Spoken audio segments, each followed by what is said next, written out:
So in the morning, we started on rheology, which we're going to complete tonight.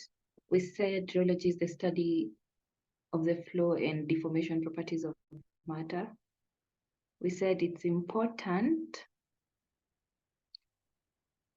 in industries during preparation, development, evaluation, and performance of these properties are very important in pharmaceutical dosage forms. Then we looked into Newtonian and non-Newtonian systems, where we said Newtonian systems obey the relationship, they obey the Newtonian law, whereby the applied stress is directly proportional to the rate of flow. But for non-Newtonian, it's not proportional. They don't obey the Newtonian law. So we saw this was not so we also discussed about the SI units of the dynamic viscosity of viscosity, which was pascals per second. And this was the, the equation for Newton's law, whereby the shear stress is equals to viscosity times the rate of flow ratio, rate of flow, rate of shear. Then tukaenda moja kwa moja to kinematic viscosity, which is also very important. And we said the SI units are this meters per second, meters squared per second. And it's defined basically as the dynamic viscosity divided by the density of the fluid. I also think this is important, according to me. I don't know why.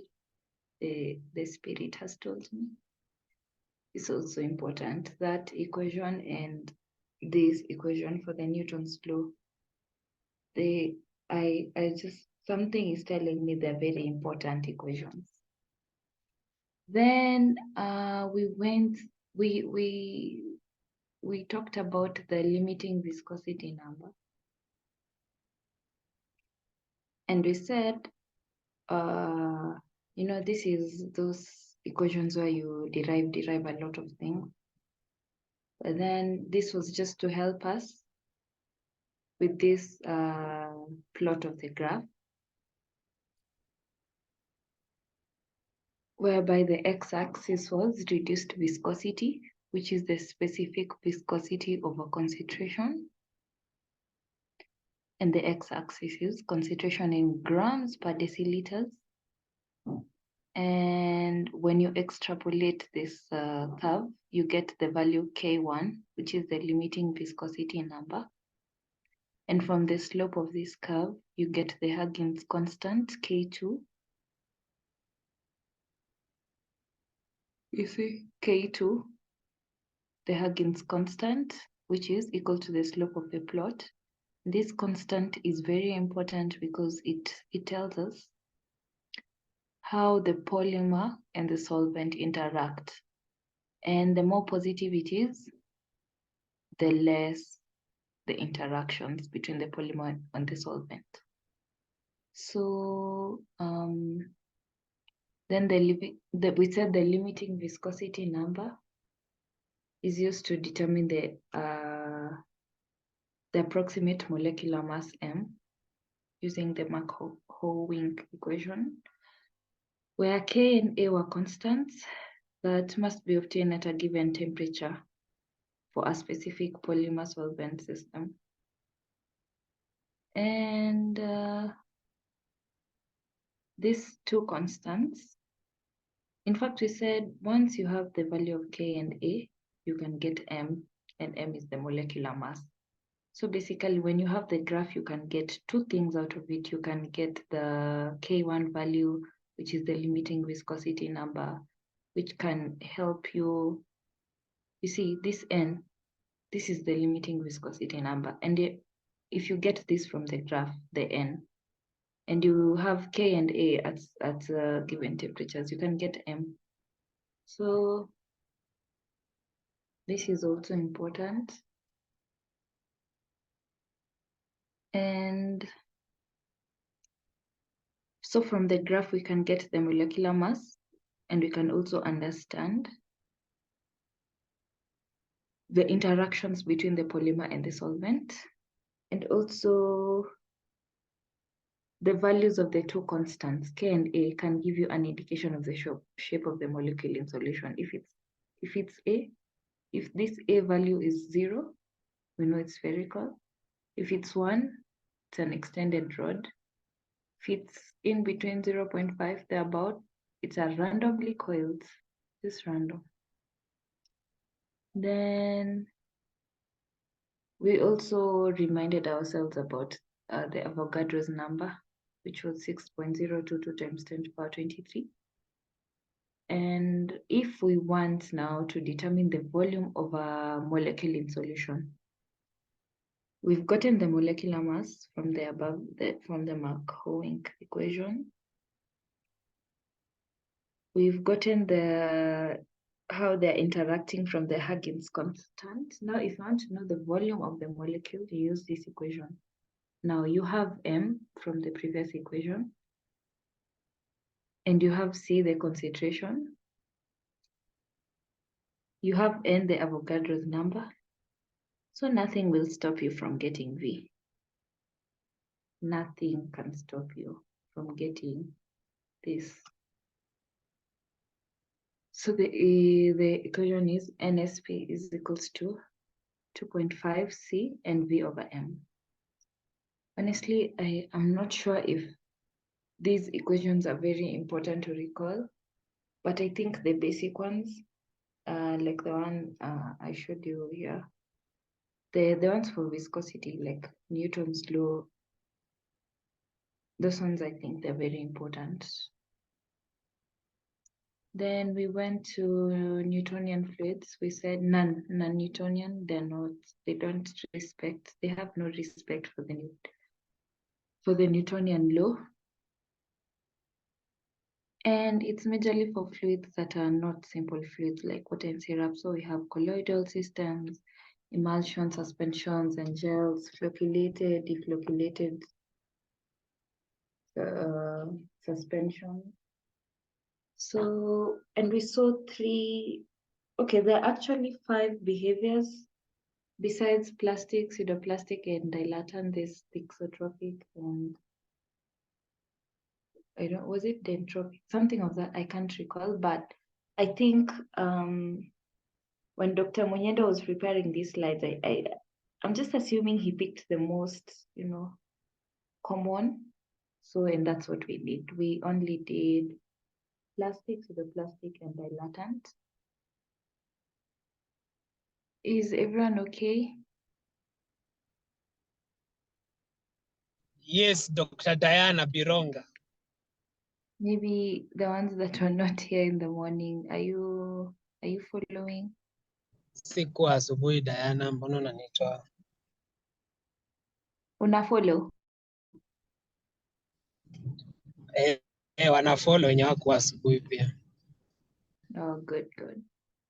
If you have and any questions. Also for the ones for like the ones was it thixotropic and like the other ones, I think those were different than this pseudoplastic and plastic because those were like time dependent. Oh, true. Yeah. Yes, that's true. So we're all fully, it's very important for us to understand this part for the next part, for the general viscometer types, then we finish on rheology. It's very important. So please, if you don't understand, I honestly don't mind repeating because it's very important.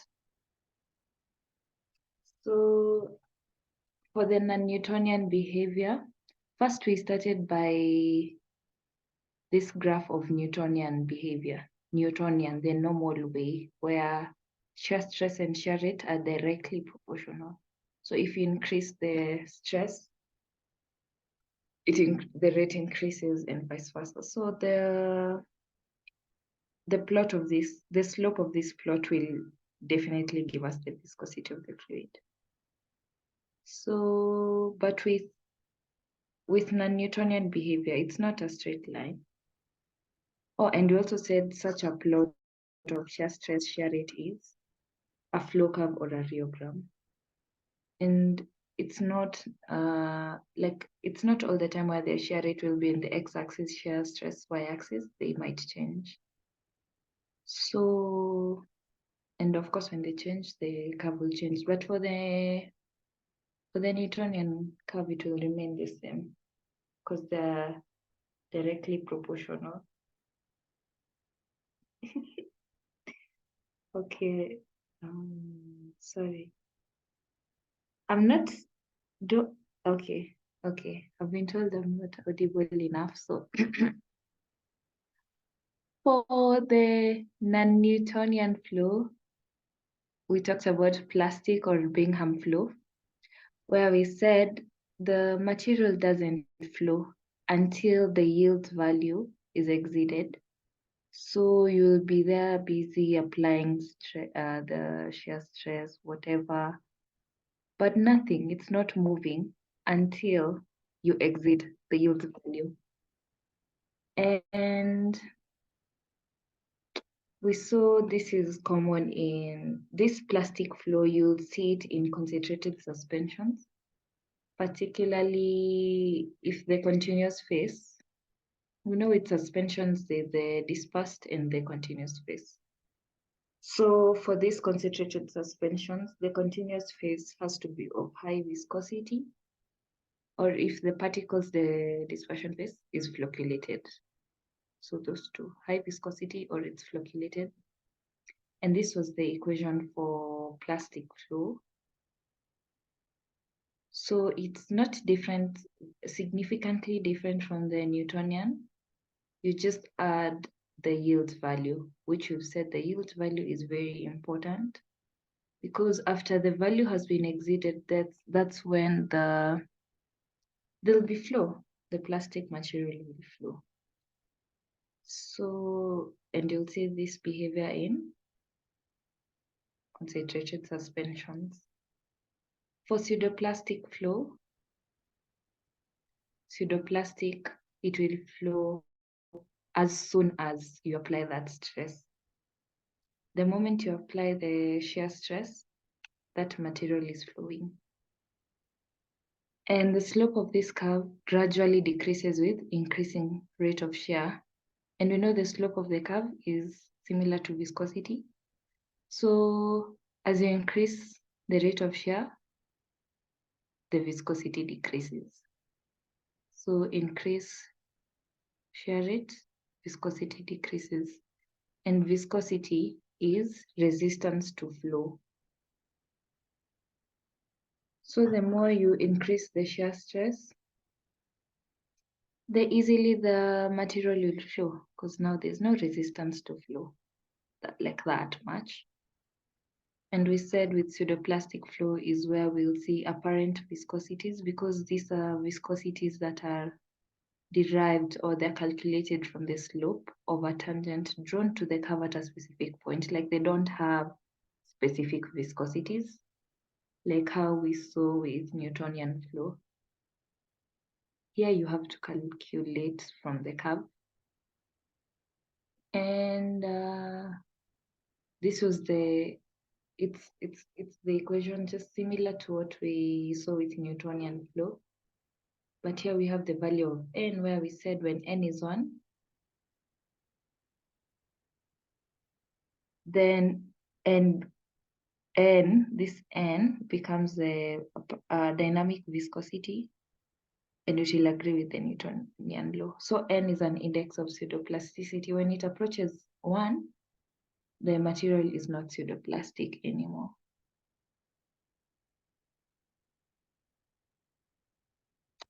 Now, dilatant flow is opposite to dilatant flow is opposite to pseudoplastic flow.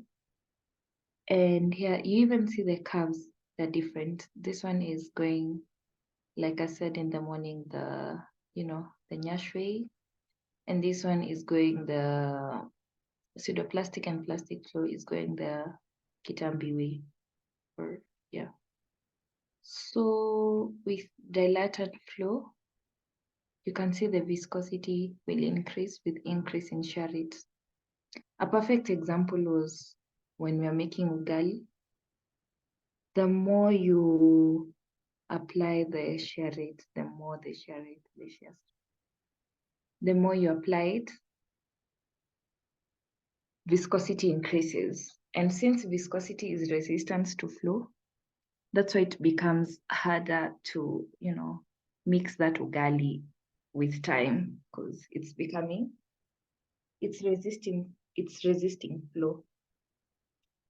So we said the equation was similar to the pseudoplastic flow. The equation that was similar to the one above can also be used to describe dilatant behavior, but the n value will be greater than 1. So for pseudoplasticity, this exponent n. For pseudoplastic, it's less than 1. Newtonian is equals to 1. But for dilatant flow, it's greater than 1.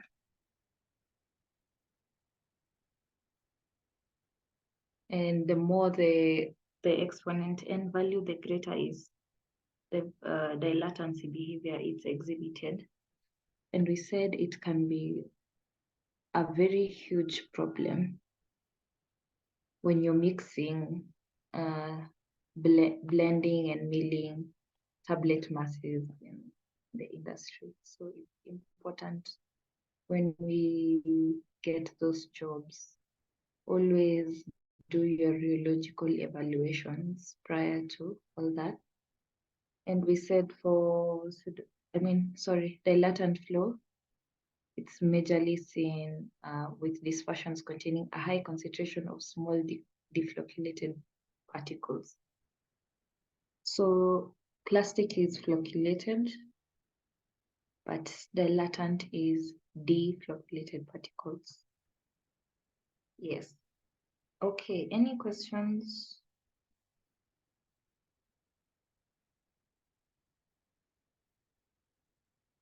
Okay, so I'll assume there's none.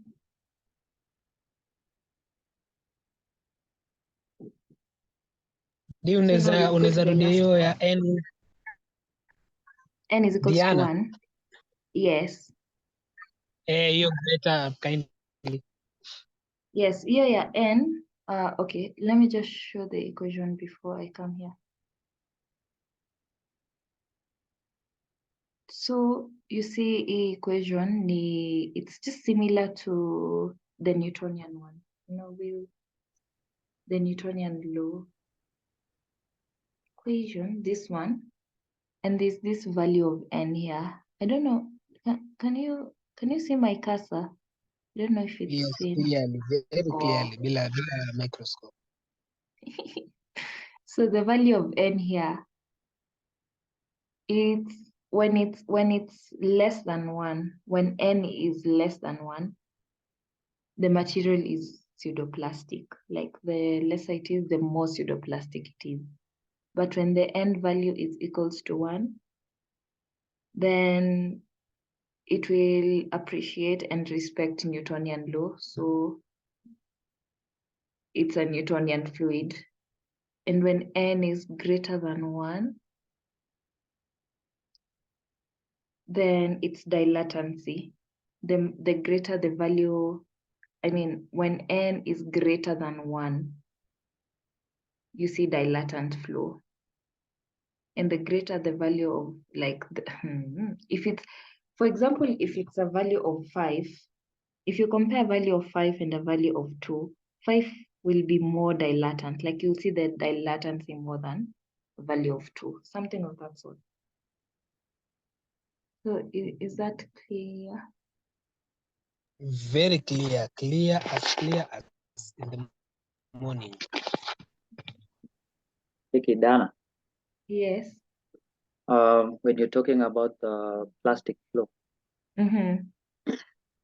at what point do you elicit the flow of these materials? Is it when the yield value equals the shear stress, or when it's exited?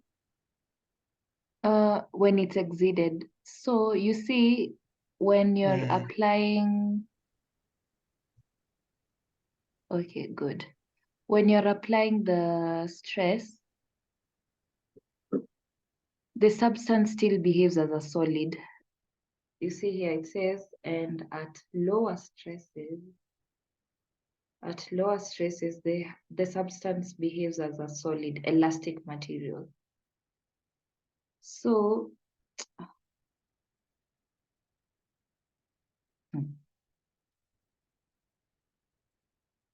let me highlight. Let me highlight. So at lower stresses, the substance still behaves as a solid, like an elastic material. The yield value has to be exceeded. You see, you're still applying stress, you're still applying, the shear rate is still, this is when you're starting to apply the stress, the rate. So as you increase your shear stress and the shear rate, the yield value now will be exceeded at this point here.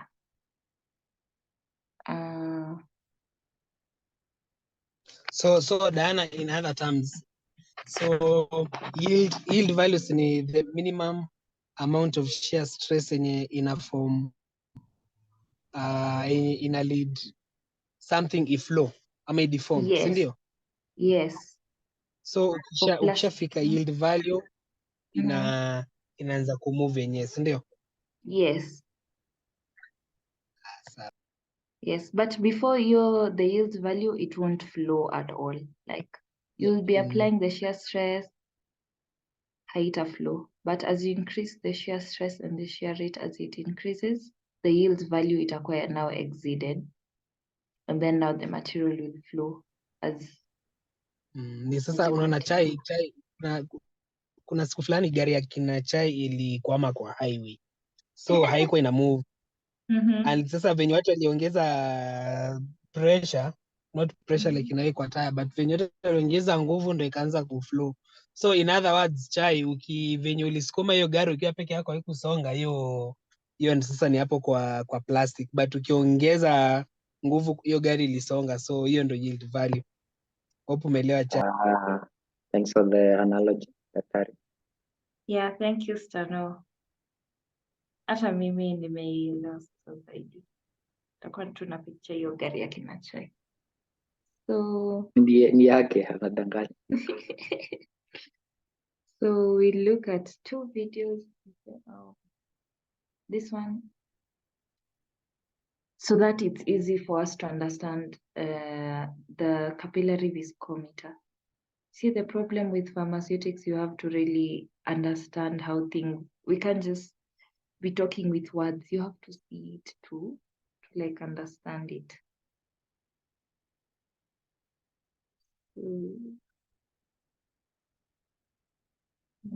Sure.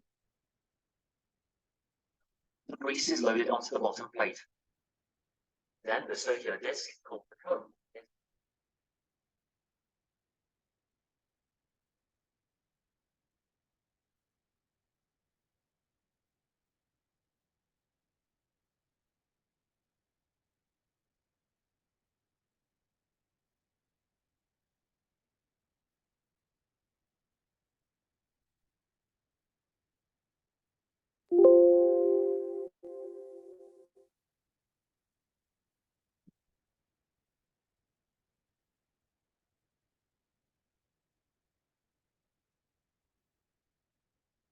First of all, the grease is loaded onto the bottom plate.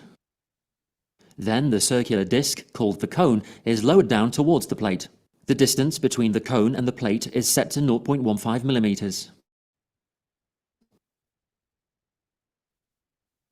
The excess grease is removed.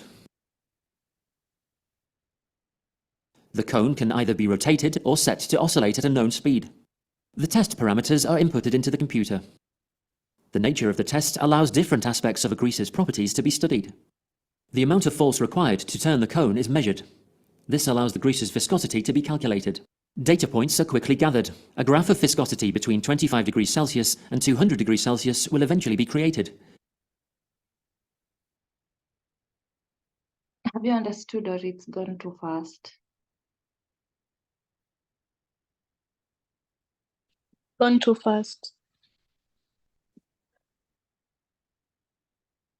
Let me repeat it.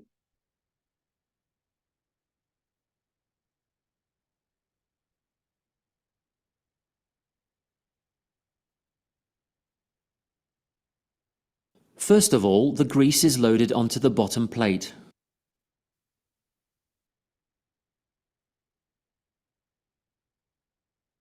First of all, the grease is loaded onto the bottom plate.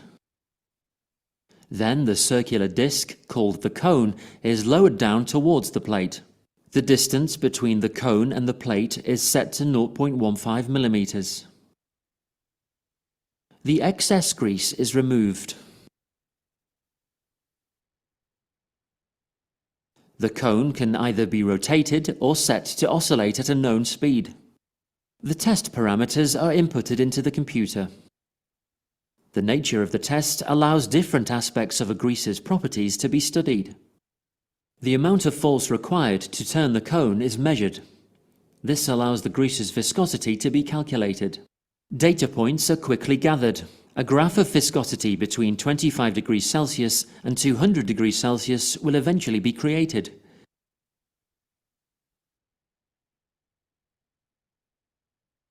Is that okay about the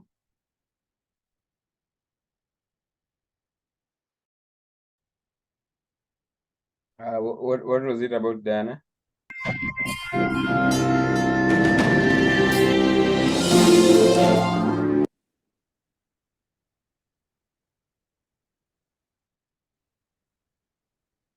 okay? So the video was about this viscometer. Where is it? Where is it? The cup and ball viscometer. You guys can hear me? Yeah.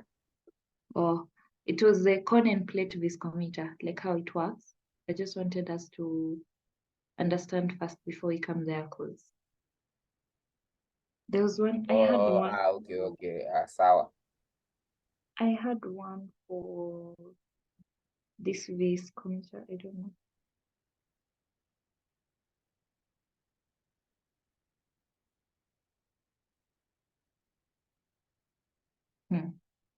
Yes, this one.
I hope you followed because they weren't explaining, but I hope you've understood, or I can repeat also.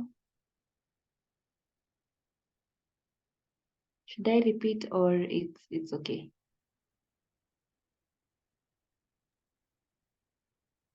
For me it's okay, personally.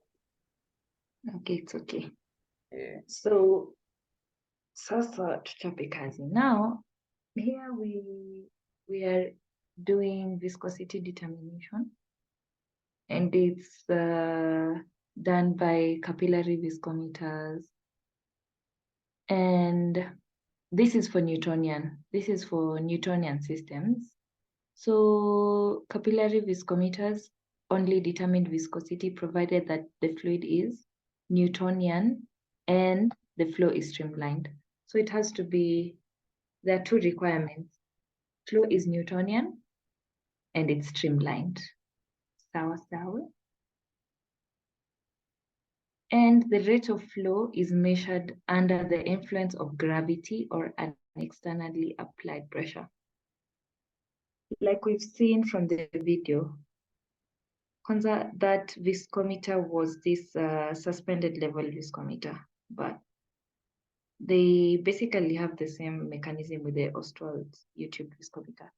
So here,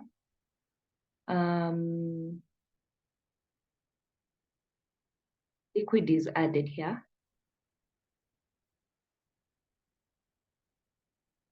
Okay, let me just look for that explanation.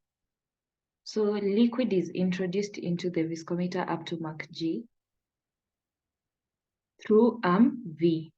So liquid is introduced here. Let's see if I can get.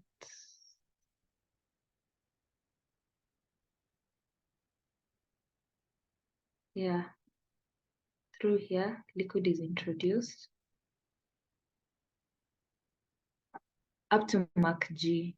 So you see, when you introduce liquid, it will, it will dance there until it gets to G through arm V. Using a pipette, the pipette should be long enough to prevent wetting the sides of the tube.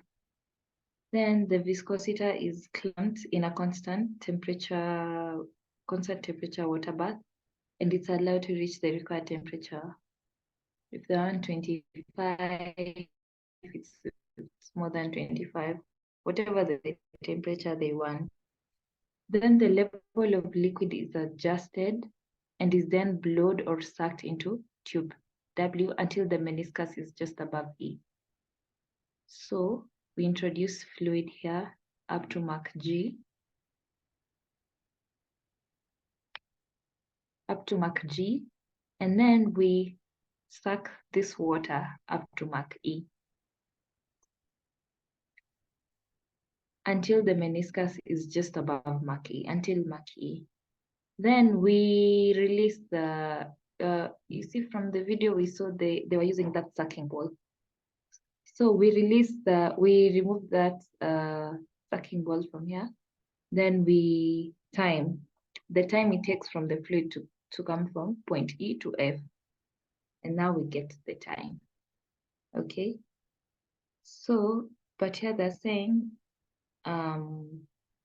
you have to do up to 3 readings, all within 0.5 seconds. So basically, whatever fluid you're measuring viscosity, you have to do like 3 readings, then average, then you get the viscosity.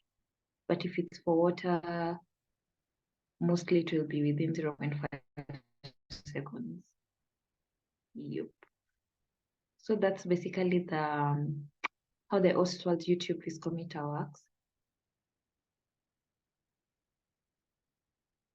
And the capillary balls that they pick, these capillary balls, they have to be in such a way that the flow time of approximately 200 seconds is obtained. But if it's fluids with high viscosity, like what honey and all, they have to use wider bore viscometers. Yeah, it will, you see, when you use a narrow one, it will like clog. And one of the important parameters is that the capillary is not occluded and there are no air bubbles. So you have to use wider balls for fluid with higher viscosity. And this is the equation to calculate the maximum shear rate, but I don't know if this is important. We'll just underline it.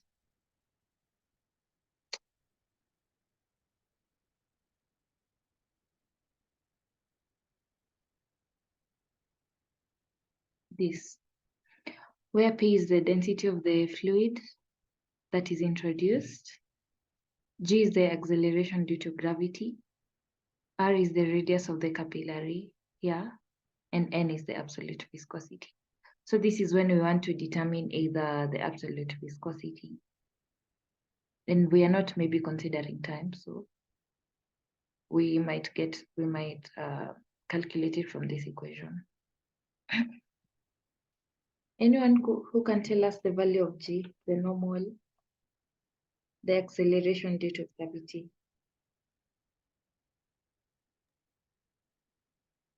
9.80. Yeah, times. Or Times 10 to the power what meters per meters per second. second. Yeah,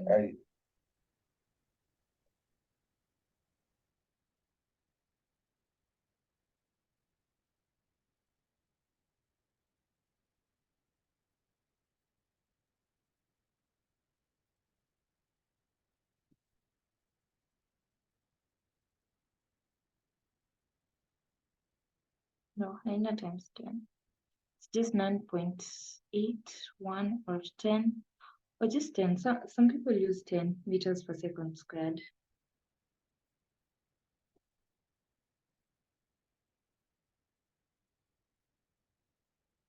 Triangle like times something. Okay, we may insist ni 9.8 meters per second squared. Yeah. So you can calculate the maximum shear rate, you can get the viscosity from here, you can get the density of the fluid. If you have the maximum shear rate and the viscosity, you can get the density. Sijui hizi tutaandika kwa calculator.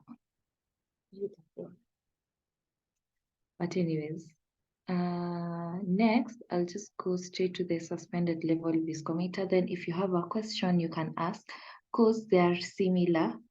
It's just that this one has, it's a modification and it has 3 tubes. You see, for the above one, like we saw from the video, they had to fill a precise volume of fluid, which was like 10 mL. But here you don't, avoids the need to fill the instrument with a precise volume of fluid. So that's one of the advantages of using this suspended level viscometer.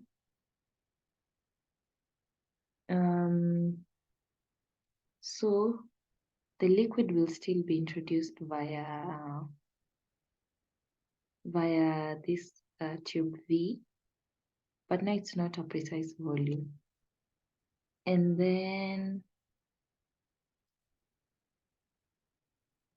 a volume of fluid which will at least fill bulb C is introduced via tube F. So it's introduced until it fills this bulb. And however, it should not block the ventilating tube Z. So it's, of course, the viscometer is clamped, constant temperature water bath, similar to the YouTube viscometer. So tube Z is closed. Here it will be closed, and fluid is drawn into bulb C by the application of the suction, like we saw with the other YouTube viscometer. And then so it will, be sucked here until it's above Mach E.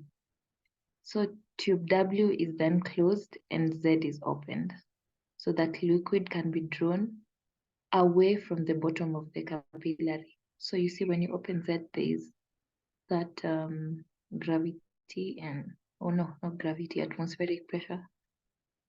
Then liquid will be drawn away from the bottom of this capillary. You see here where you see like it looks like it's thicker here. That is where the capillary is. Then tube W now will be opened, and now the time it takes the fluid to fall between max C and F is recorded. Then we get the time in seconds. You have to do three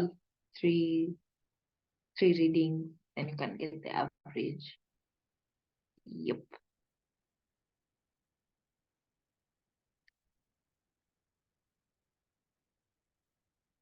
Yes, that's basically it. Then now we go to the Poiseuille's equation to obtain kinetic and absolute viscosity. This is the Poiseuille's equation. So in the Poiseuille's law states that for a liquid flowing through a capillary tube, the viscosity will be equal to pi, the radius of the capillary, to power 4 time of the flow between E and F. P is the pressure difference across the ends of the tube. That was V and W. Then length of the capillary, is it 10 centimeters, inches, whatever. And V is the flow, volume of liquid. So if you're given all these values, you can calculate now the viscosity. If you have T, you can calculate the viscosity. Because if you get T and you have the length of the capillary, the volume of the liquid that was added in the tubes, in the radius, you can get to the viscosity. But here, these paragraphs, they go on to talk about how we are deriving this equation. Let me show you.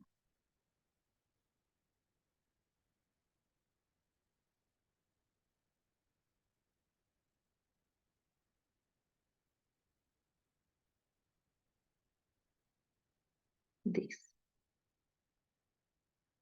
So from this equation up here, when it's substituted, because so here they're saying K is equals to pi R to power 4 8 L over V. You know, the volume of liquid can be a constant. Let's say for the YouTube, we know it's 10 ml, so it's a constant. The length of the capillary is a constant. The radius of the capillary tube is a constant. Pi is a constant. So if we substitute that, K will cover all this.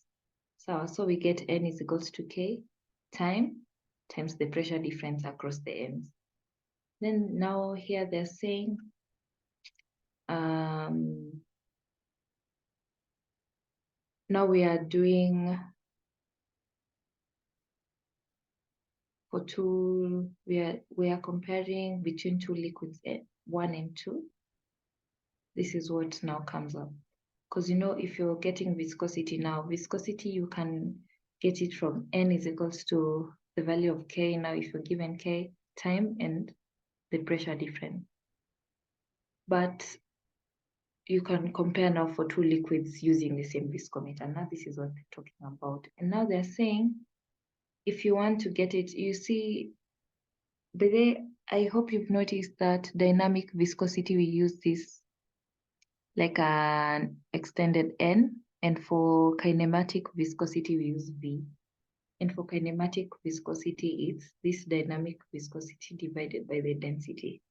So here they're just, it's just showing when you substitute this and you add your dynamic viscosity over density, that you get V1 over V2 is equal to T1 over T2 when you're comparing two liquids. But this is it. If you want to get the kinematic viscosity, V is equals to Ct and C is a constant. T is the time. Start. Then here they're saying a series of oils can be used to calibrate viscometers where water cannot be used. But they didn't mention what type of oils it is. They just said a series of oils. So any question up to there? Any question?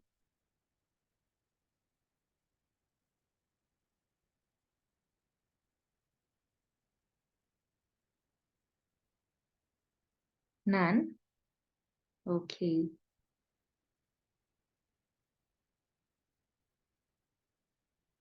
So now we do the falling sphere viscometer. Already, just from the term, you know, it's a sphere falling in a liquid. But here is based on Stokes' law. So when a body flows through a viscous medium, it experiences a resistance or viscous drag that opposes the downward motion. Or you guys need a break? Maybe it's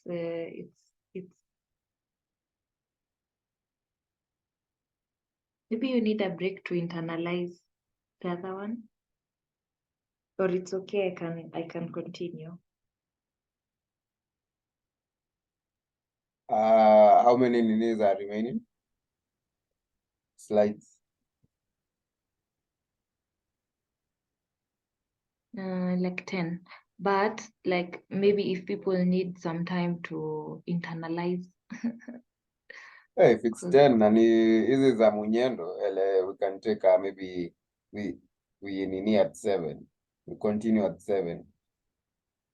Or we can do this. I can finish it falling viscometer. Yeah. Then we can take a break as you internalize the viscometers used for Newtonian systems. Then now we come to the non-Newtonian systems and application. Okay. So I'm not going to take you guys fast. Even if you want me to start from introduction, I'll start. There's no problem. Because it's also technical for me as the facilitator. So the falling sphere viscometer obeys Stokes' law. And you know, for Stokes' law, when a body flows through a viscous medium, it experiences a resistance, or even you when you like dive in the swimming pool. For those of us who swim, you'll always like feel that resistance or the viscous drag as you go, you know, into the deeper ends of the swimming pool. So consequently, for a body flowing through a liquid under the influence of gravity, so you see at first when you dive, you feel like you're going very fast, then it reaches a point, you're going now very slow. That happens when now there is a uniform terminal velocity upon the balance of the gravitational force by the viscous drag. Now the gravitational force is somewhat equal to the viscous drag, the resistance to you going. Now,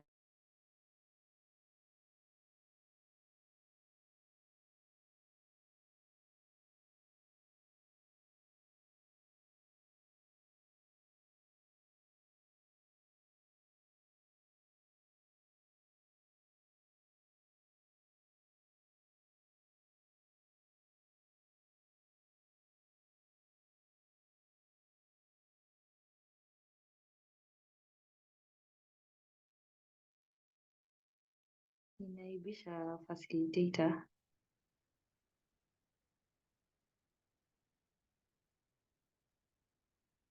What was the last thing I said? So maybe when you're diving, there's an, oh, can you hear me?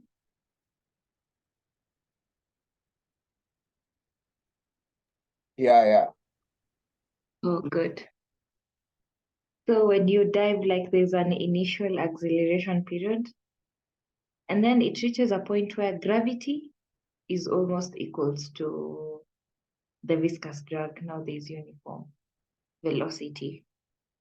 So that is what also occurs with spheres when they want to test maybe the viscosity of a fluid. So this is one heavy equation showing where we were talking about viscous drag and gravitational force. So the viscous drag is given by the left side, and the right side responsible for the downward motion of the sphere under the influence of gravity. But we won't burden our brains trying to cram that. So to calculate viscosity, the equation rearrangement gives this now. So I think this we can try to cram it or understand. Yes, or understand.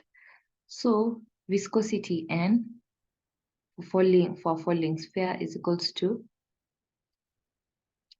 d squared G pressure, no, not pressure, density of the sphere minus the density of the liquid over 18U, where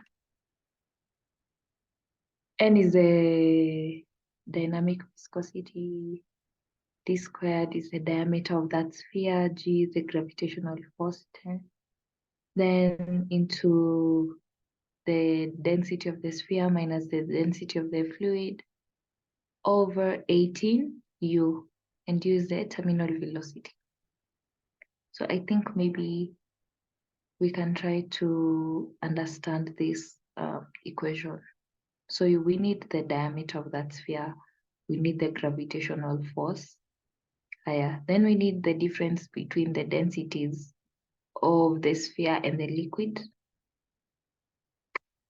then we need over 18 the terminal velocity. So if we are trying to calculate a kinematic viscosity, it's V, the diameter of the sphere times gravitational force. Then the density of the sphere minus the density of a liquid over 18. Then U, which was the terminal velocity, but here it's now times density, now density of the liquid again. Because we remember calculation of kinematic viscosity is N over density. So that's why we need to add the density here for V. Is that understood? Have we understood this equation before I explain? Yeah. Okay, I'll just assume we've understood. Maybe if you haven't, you can type in the chat. So now with this falling sphere viscometer, it's basically the same to the YouTube viscometer and the capillary, this one, the suspended level viscometer. So they'll measure time between time when, they'll measure the time that it takes the sphere to fall between A to B. Yeah, but here they're saying there's a correction factor when this it's done in the labs. You have to get this correction factor, which I don't think so. We are not doing practicals, so it's not really necessary. Yeah, so here they're saying usually an average of 3 readings is taken when you do the viscosity measurements with this falling sphere viscometer. For all of them, you have to do an average of 3 readings to get the time t. So a much simpler equation to getting the kinematic viscosity is K, which is a constant that may be determined by the use of a liquid of known.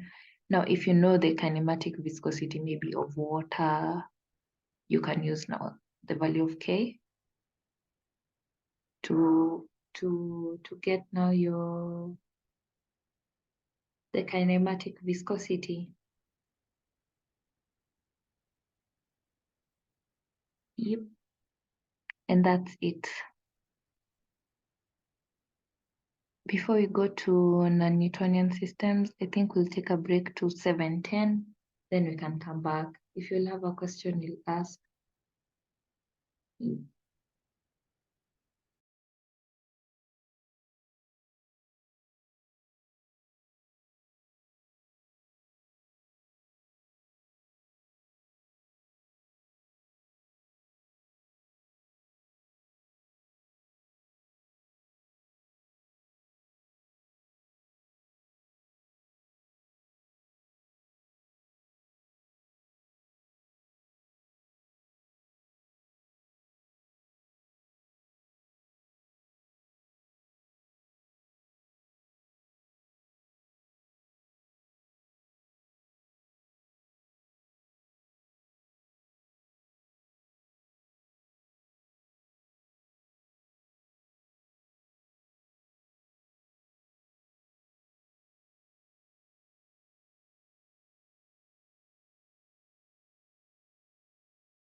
So welcome back to the second session, and I'll just repeat the YouTube video for the people that were not here.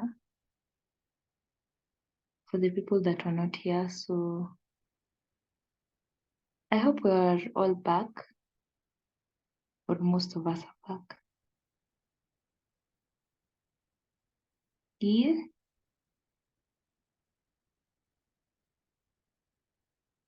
Hamna psych. Tumerudi, tumekunywa maji. Tuko sawa, tuko sawa.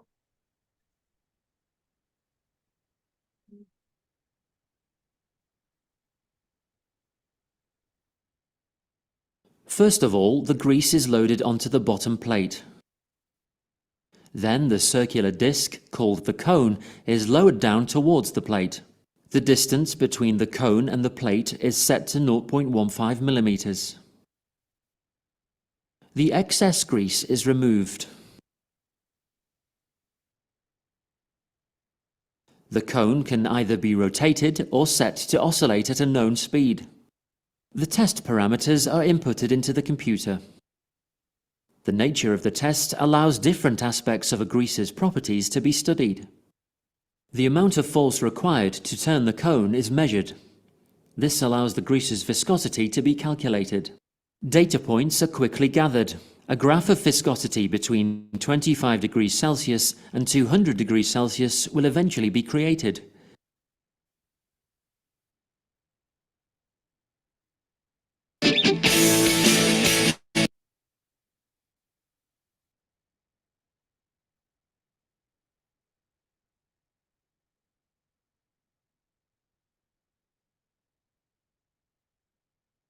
Yes, so from the video, we've just seen the cone and plate, cone and plate viscometer, but the principle is basically the same.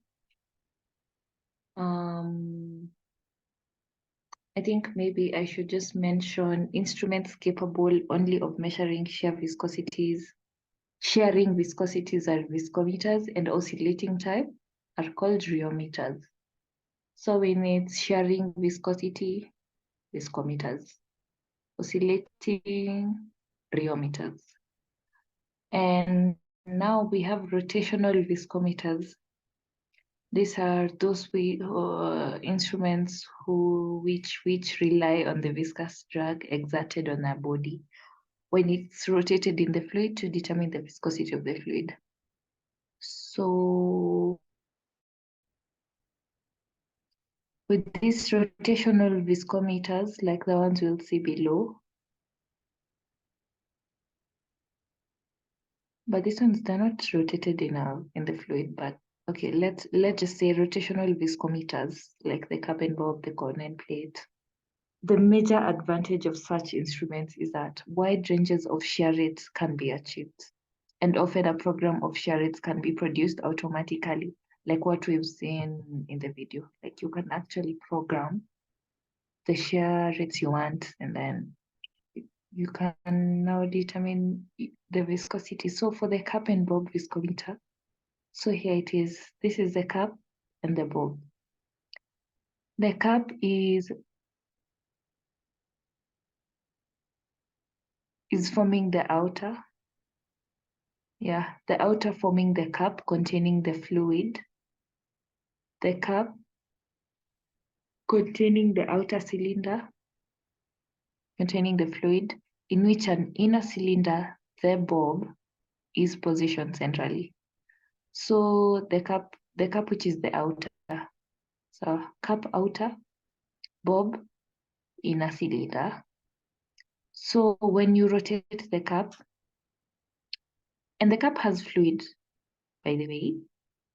So when you rotate the cup, there's the viscous drag exerted by the fluid, and this it's transmitted to the inner cylinder as a torque, such that it rotates against a transducer that is in the form of a fine torsion.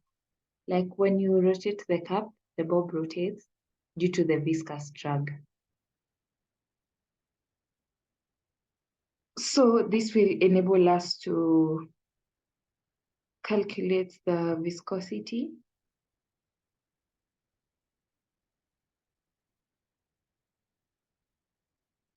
Because from the stress that is applied on the inner cylinder, we get the angular deflection, which enables us calculate torque. And C is the torsional constant of the wire, torsional constant of the wire. So when you have the constant and you have the angular deflection, you can get T. And now when you have T, you can insert it here. You have the radius of the inner cylinder, which is the bob, the outer cylinder, which is the cap. Then over, we have pi, it's a constant. We have the height of the inner cylinder, the bob, and W is the angular velocity of the outer cylinder. So from there, you can calculate the viscosity. But that's basically how the cap and bob viscometer works. So when you rotate the cap has a fluid. The fluid has your viscous drag. You see when you rotate the cap, viscosity is resistance to flow. So you can find the fluid there is resisting flow. And now that's the viscous drag. And now that is applied now to the bob. And now the bob also rotates.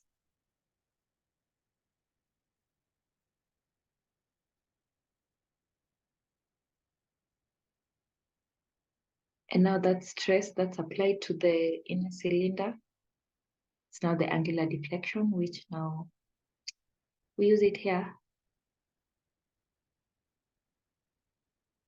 I suppose maybe if you're given this equation, you'll be given also the angular velocity of the outer cylinder. Because here we just have the angular deflection. I'm sure if they ask, that is if. But understanding this equation, it's the viscosity is equals to 1 over radius of the inner cylinder minus 1 squared minus 1 over radius of the outer cylinder squared times torque over 4 times pi times height of the inner cylinder times angular velocity of the outer cylinder. So height is inner cylinder, angular velocity is outer cylinder, radius of inner minus radius of outer. They're both squared. Is that have you understood that? Before I go to, or let me also explain the cone and plate viscometer. It's the one we've seen in the video. So as you saw, he applied the grease, then he lowered, the cone and the plate slowly until the tip of the cone just touches, not the tip of the plate of that.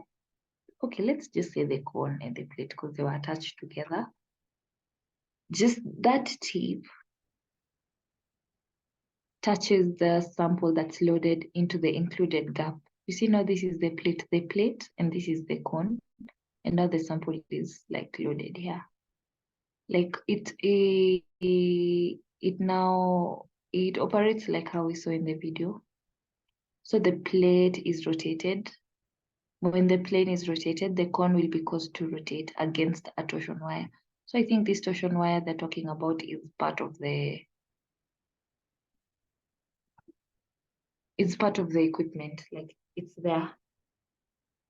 So when you rotate the plate, the cone is also rotated in a similar way to how the inner cylinder above was being rotated. But now for here, if I want to calculate the viscosity, viscosity is equals to 3 angular velocity of the plate times the torque, which is how do we calculate it? It's C is equals to angular deflection times T. So for this one, it's viscosity is equals to 3 times angular velocity of the plate. For the above one was angular velocity of the outer cylinder times the torque over radius of the cone of this cone times the angle between the cone and the plate. I'm not sure if they'll set this, but I think it's important to somehow have an idea, because you can be given these values and your tools maybe give me the value of t or pi, no, not pi, sorry, or a, the angle or angular velocity, one of them. Yes. So this part was basically talking about modifications that can be made to measurements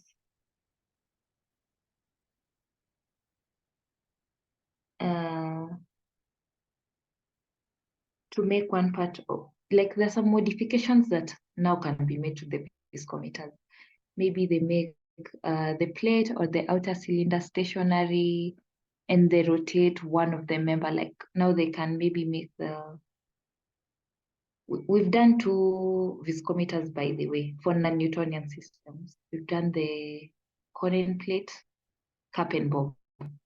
And we know the cap was the one that was rotating and it was the outer cylinder, and the plate was the one that was rotating. So they can decide, you know what, let's make this plate and the cap stationary, but we just rotate the cone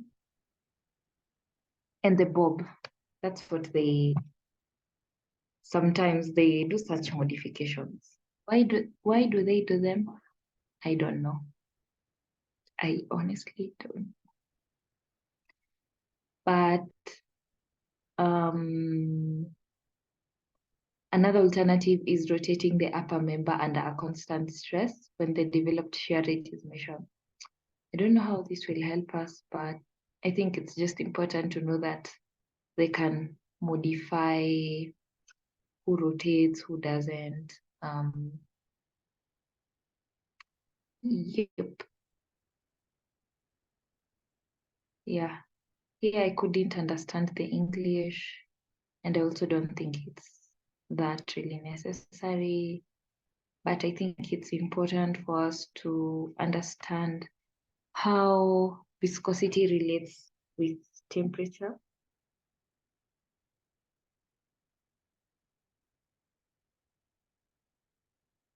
Are we together?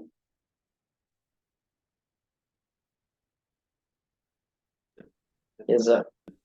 Yes, Dan. Good, thank you, thank you.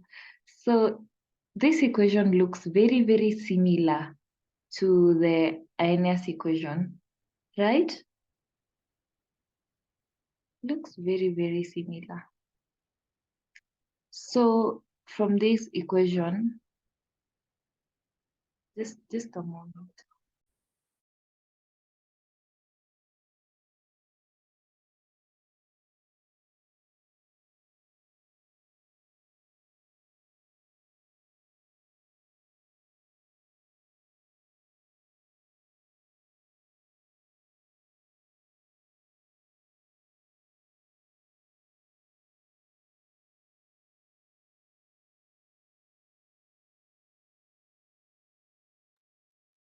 Some noisy neighbors. But the effect of temperature, so viscosity decreases sharply with increasing temperature. As you can see, this almost looks, I'm not sure, but I'm just seeing it's very, very similar to the Arrhenius equation, the one we did in inorganic chemistry, where A is a constant of same units as viscosity, EV is the activation energy, so yeah, it's definitely that. Then R is the universal gas constant, which was dependent on, whether it wasn't like, I remember it was dependent on temperature or something. It was dependent on something, but let me not lie to you. I'll confirm then I tell you then the temperature, absolute temperature. So we see when you increase temperature, you'll definitely decrease viscosity, because viscosity is fluid resistance to flow. So when you increase temperature, the intermolecular forces are breaking. So you increase the temperature, the resistance to flow decreases. So viscosity decreases. So the material will flow easily with increasing temperature.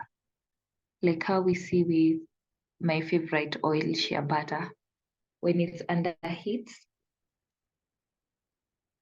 it doesn't resist like the flow. It's very fluid. Sawa.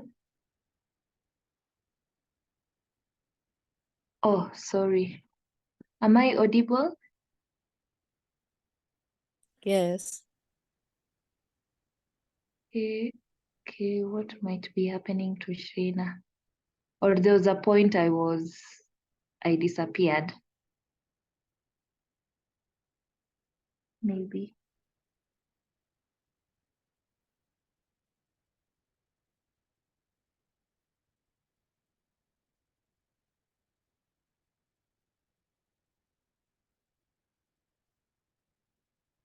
Okay, let me continue. If I'm not audible, you can just, or maybe I'm not shouting enough. Mm.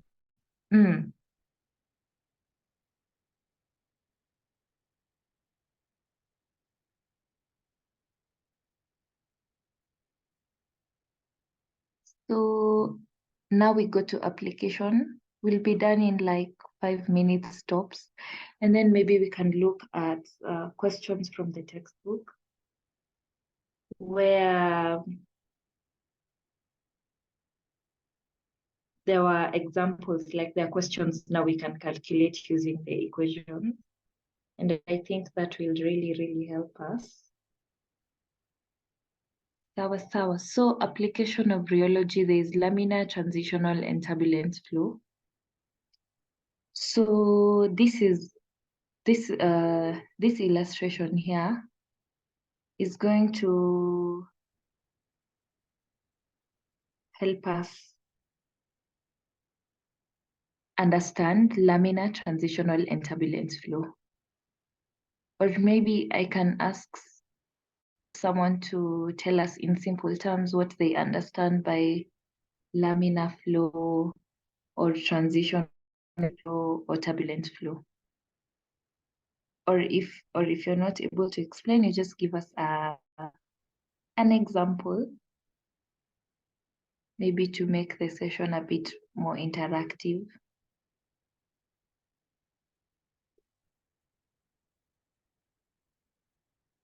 Am I audible?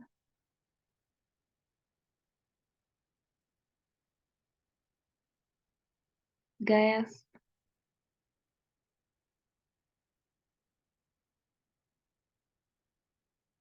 Yes, you are. Oh, thank you. So maybe let me maybe pick someone just at random.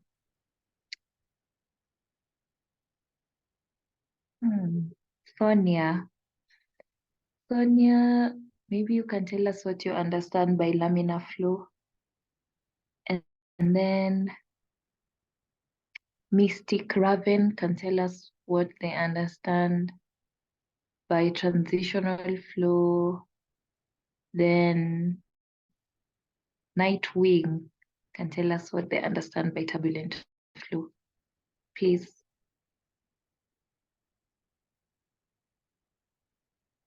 Okay, mi napika, but I think what laminar flow, and I'm free, you can correct me because honestly I think I'm trying to remember from when we so mad. Yeah. What I think laminar flow is like unidirectional flow, like flow moving is like the same direction. Like it's the opposite of turbulent flow. You get like one direction. Yeah, that's what I remember. Yeah, that's true. Mystic Raven. Transitional, please. Well, I'm not sure, but I think I think transitional flow is when there's a this transitioning from laminar to like Yes. it is a transition from laminar to turbulent or turbulent to laminar. Yes. Hapo katikati. Yeah. Yes. Then Nightwing. Yeah, Nightwing here.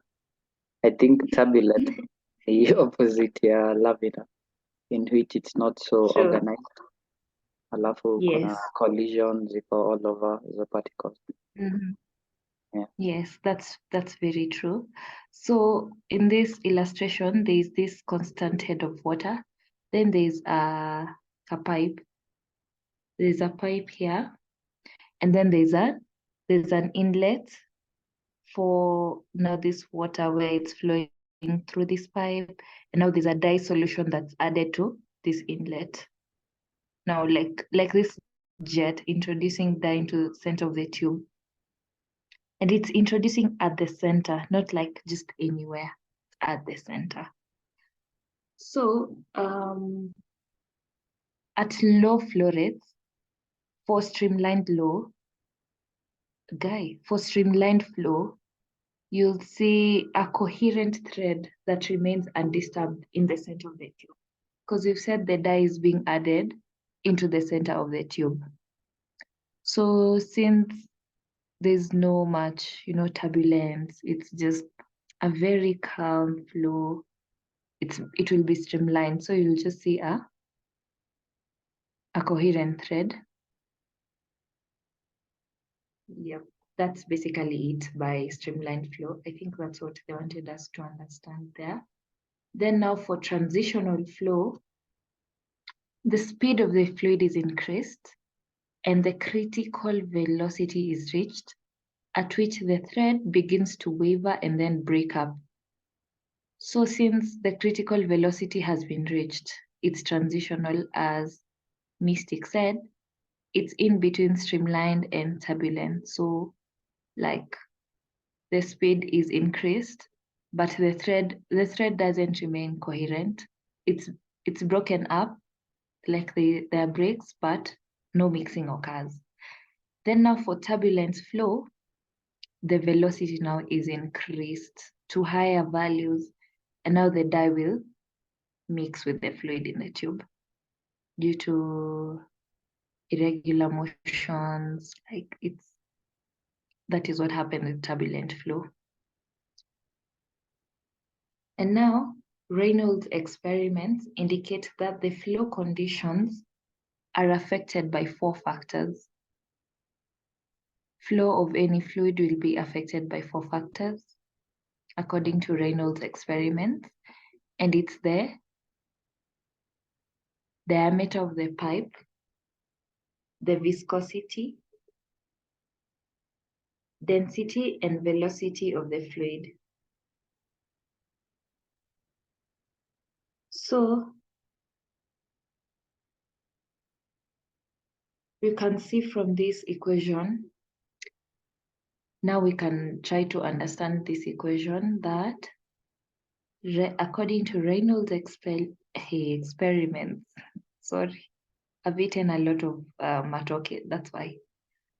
It's equals to density times velocity times the diameter of the pipe over the dynamic viscosity. So flow will be affected by the diameter of the pipe, the viscosity of that fluid, the density of that fluid, and the velocity of that fluid.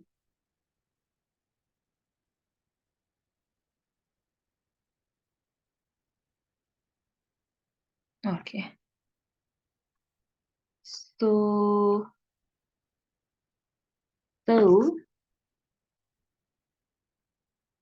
Reynolds number, we have, if the value is below 2000, then streamline flow will occur. So below, less than 2000, streamline flow. Above 4000, then it's turbulent. For transitional, we know it will be between 2000 to 4000 thereabout.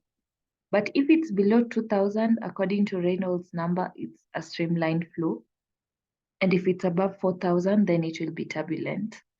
But now they say there are instances where if the surface is smooth, then streamline flow may not be disturbed and may exist at values of Reynolds number above 2000. So there are cases where streamline flow, when the surface is very smooth, the Reynolds number may be above 2000. However, if it's rough, flow may be turbulent. In some instances, it may be below 4000 and even as low as 2000, depending on the surface. So sometimes surfaces may interfere with how we interpret the Reynolds number. But in general, below 2000, streamline flow, but above 4000, turbulent flow. In between, it's transitional. Okay.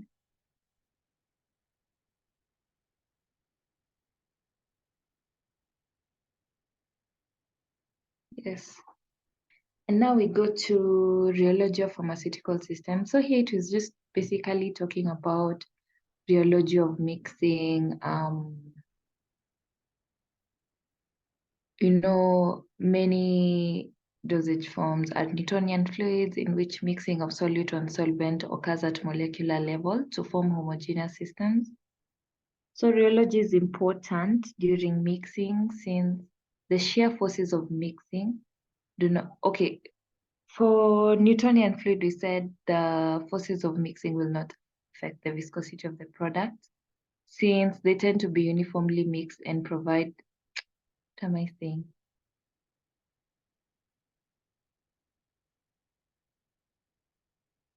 Yes, for the Newtonian fluid, since they obey Newtonian law, the shear forces of mixing will not affect the viscosity.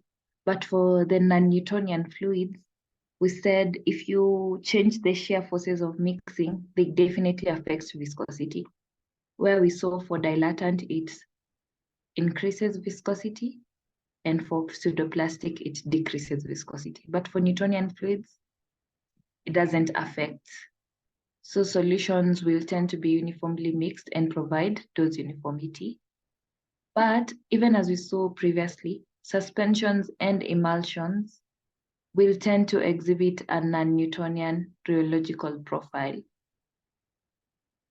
We saw that the concentrated suspensions they were exhibiting plastic flow for the flocculated, and for the deflocculated, they were experiencing the dilatant flow. Then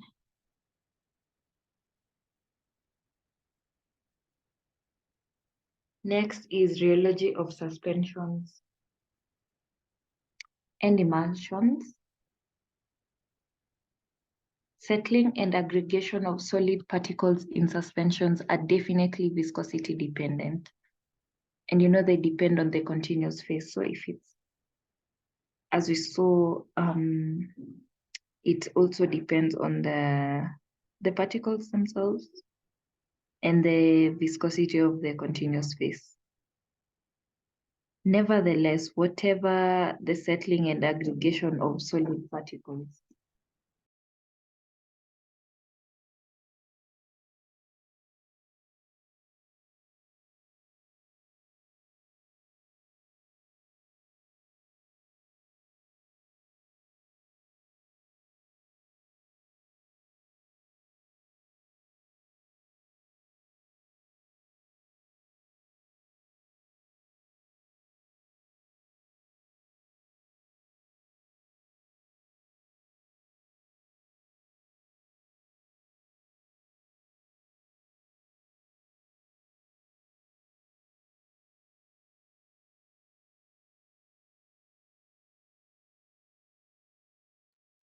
sorry about that. So, where was I? So rheology of suspension and emulsions. Settling and aggregation of solid particles in suspensions are viscosity dependent. So regardless, the final suspension should be pourable or injectable. And emulsion stability is also dependent on the viscosity of the formulation. So the viscosity is very, very important.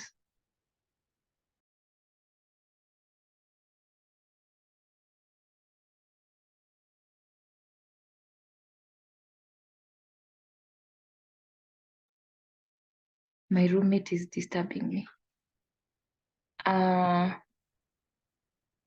Next is removal and spreading of ointments. Like rheology is also applied in when we are removing and spreading of ointments. So increase in apparent viscosity can affect removal of the product from the container and spreading on the skin surface. So like you see for ointments, I don't know if you people have interacted with ointments before, but if it's very, very viscous, like it's very, you're not even able to remove it from the container. Or leave alone removing, you can't even, leave alone spreading, you can't even remove it from the container. So rheology is very important because it will enable the manufacturers keep that into mind so that we are able to remove and spread our ointments in peace, and our suspensions and emulsions, we can administer them without them causing, breaking. And we can mix in peace without our blenders and millers breaking down. So let me see. We have to go through just a few questions. In the meantime, any questions?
So we'll check a few questions from the course text.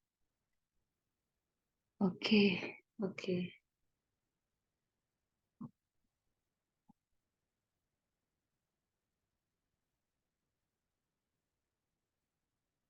So maybe we can start with example 1.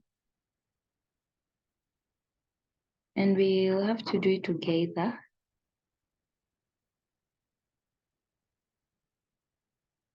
This is under Newtonian flow, where we said the equation was, okay, it's not showing here, but the equation was shear stress is equals to viscosity times the rate of shear. So calculate the rate of shear applied by a patient in rubbing a 200 micrometer thick film of ointment on the skin surface at a rate of 10 centimeters per squared. So what's the rate of shear? Did we really do that? No.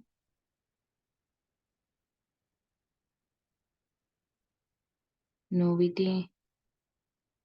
didn't have such an equation to help us calculate the rate of shear from a 200 micrometer thick film.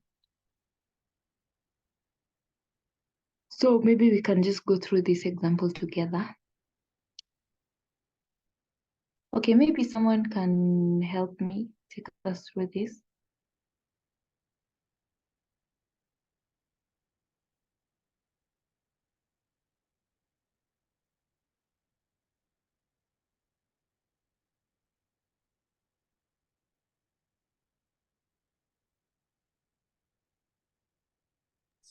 Okay, so first of all, that I don't know what that weird what it's called. Is it a micrometer or nanometer? I don't know. So it's equivalent to 10 to power negative 4 centimeters. So because we already have 200, who knows what that is called? I don't know what that weird is called. Micrometer, yes. So 200 micrometer times 10 to power negative 4 centimeters, so that we can find the value in centimeters. So we're making everything into centimeters. So it will be 2 times 10 to power negative 2 centimeters. So then the formula is the rate of the ointment over so that we can find the rate of the shear. So it will be 10 over 2 times 10 to power negative 2 to find the rate of the shear as 500 seconds to -1. Yes. I hope it makes sense. Yeah. Is that okay with everyone?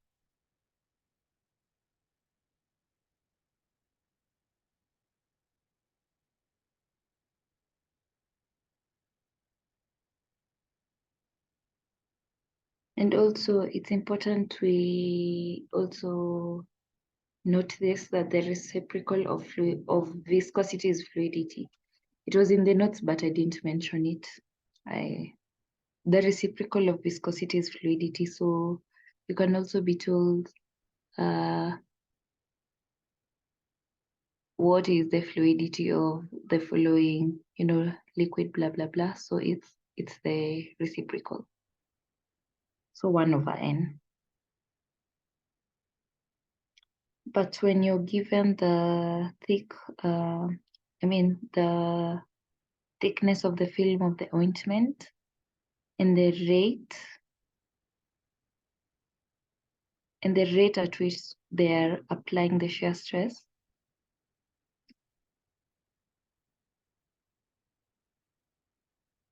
so you convert everything to centimeters to the units, and then you multiply by 10, and you have your rate of shear.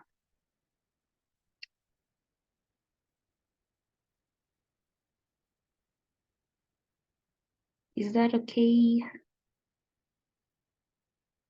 Thank you. I think that was Dr. Anita. Thank you.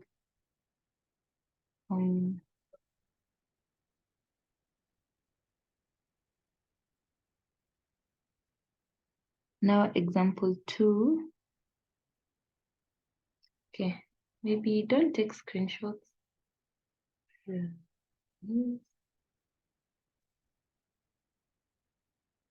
So maybe someone else can take us through this.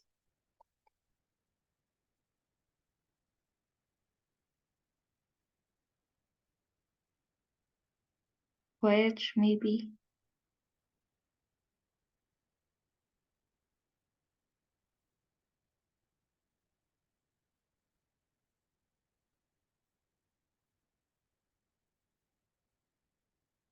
Or Hiral, please. Okay. The following data shows that the rate of shear as the function of shear stress of Newtonian fluid at 25 degrees Celsius. So you basically have to plot a graph. So they've shown over here. So to determine they're saying determine fluidity and viscosity. So it's better that we calculate viscosity first. So that would be shear stress divided by rate of flow. So that's basically the slope of the graph. Then whatever Yes. answer you get is the reciprocal. The reciprocal of the answer would be the fluidity. Mm-hmm. That's true. That's basically it. You know, like here, I think they've taken the value of, see, the slope is usually this value minus this over this. So they've taken 1,000 minus 200, then over to get the slope, which the slope is also the viscosity. Then for the x-axis, they've taken 250 minus 50. They got 4 point. I think they, let me just, 800 divided by 200. Yeah, they got 4. Although over here they're saying that the slope is the fluidity and then viscosity. Isn't it supposed to be the other way around? Yeah, true. They even saying fluidity is the slope. Or, let me see. Or because it's a Newtonian fluid, or?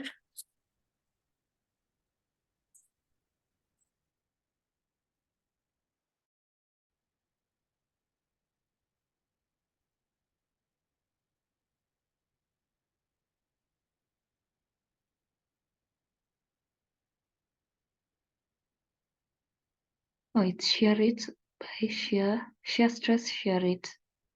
Shear stress, yes.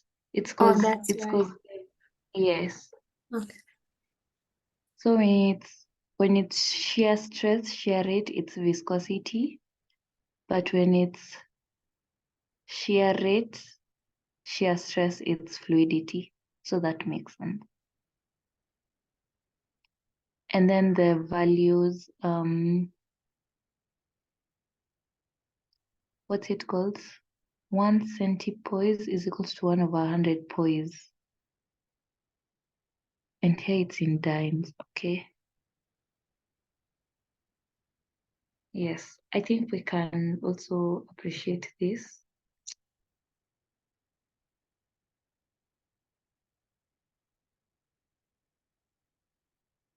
That the units of shear stress, the units of shear stress in a centipoise system are dynes per centimeter squared. As we saw here, shear stress from the example is dynes per centimeter squared. And for the rate of shear, it's per second.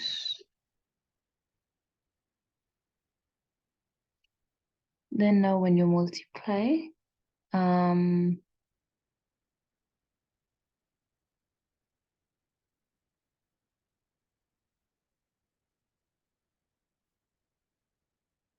So when you do those substitutions, you can get the units of viscosity can be grams per centimeter squared. I mean, grams per centimeter over seconds. Or they're saying you can use this system of 1 centipoise is equals to 1/100 poise. I don't know how they got. Oh, so when you calculate with times,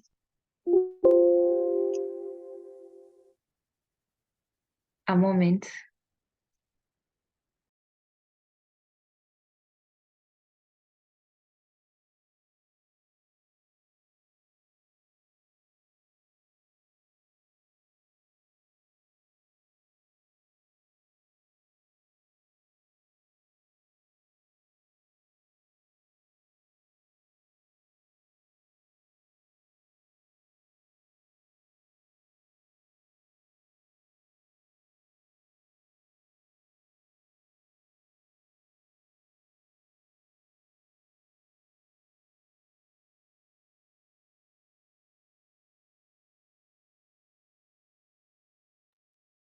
Yeah, so when it's dynes, it's poise. Then when you're changing to centipoise, it's 1/100. So, when you want to change to now the centipoise, the units are important. So maybe next example. Now this is for effect of temperature on viscosity. So anyone who can take us through this? I was really hoping we'd be done by 8. So, okay, Stano, please.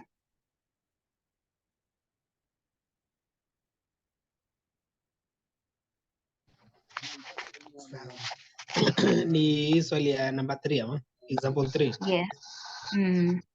So the viscosity of human plasma at 37 degrees is 1.2. Hiyo ni CPS ni nini? Sijui. Haya, assuming that centipoise. So, assuming that plasma behaves as a Newtonian fluid, determine the viscosity of plasma required for an infusion that is kept at room temperature, that is 25 degrees Celsius. The activation energy of the plasma is 4.25 times 10 power 3 calories per mole. So, haya. So tutatumia hiyo the formula that you have highlighted, Diana, sindio? Yes. Of which so N is equal to A, and then the experience. So nimeweka hii. You can use either equation, but we can use this. It's actually the Arrhenius equation.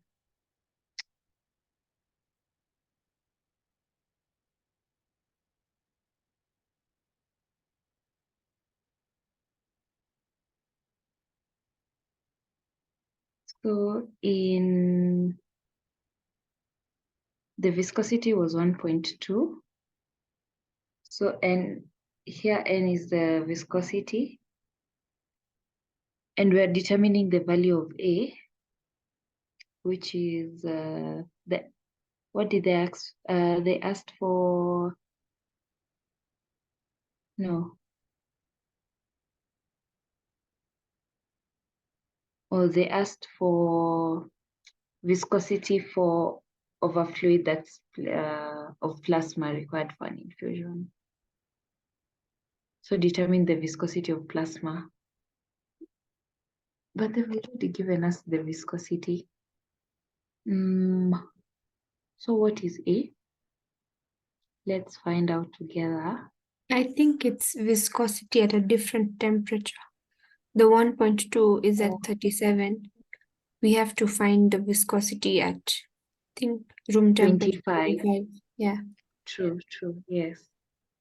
So, yeah, here's the universal gas constant. Oh yes, I've remembered. The universal gas constant was depending with the unit you're using. If it's cal per mole per Kelvin, it's 1.97 and the likes. So here we just substitute. So in the viscosity at 37 is equals to this, plus the activation energy was 4.25 times 10 to the power 3 cals per mole. Then over the universal gas constant R times 1 over T, which was the temperature in Kelvin. So when you substitute, you calculate and everything, you get the viscosity is 1.21 times 10 to the power negative 3 centipoise. So using the A value, calculate the viscosity at 25 degrees Celsius. I think A is a constant. Yeah, where A is a constant, has the same values as viscosity. Oh, that's right. So A is a constant. So in this equation, we were calculating the constant A, but it has the same units as viscosity. That's why you are confused. So now after you've gotten the value of A, you calculate now the viscosity at 25 degrees Celsius. This one was at 37. Book is 37 plus 270. Yeah, it was at 37. So you use the same equation in N is equals to in A. Now we have it plus the activation energy times 1.987 times 1 over the temperature. Get this? And now your viscosity of plasma at 25 degrees Celsius is 1.58 centipoise. It's like they like using this centipoise, maybe in this book. But they were saying that's according to the old, I don't know, CGS system, but the SI unit is pascals. So, but we'll need to confirm which is which.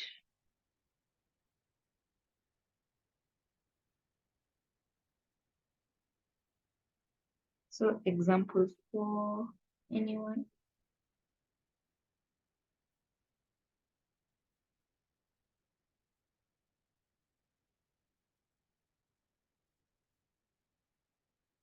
Can you hear me? Yes, gas amesema ata take through example form. Oh, good.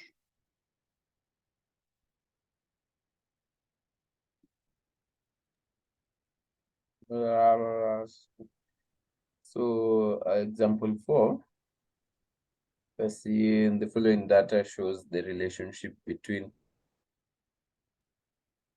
formulation that exhibits plastic rheology.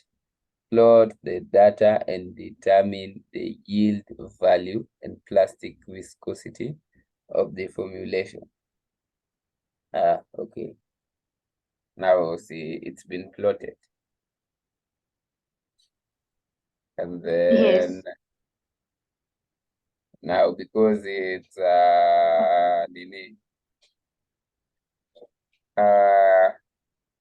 plastic viscosity. Plastic ndio iko na yield value. Yes.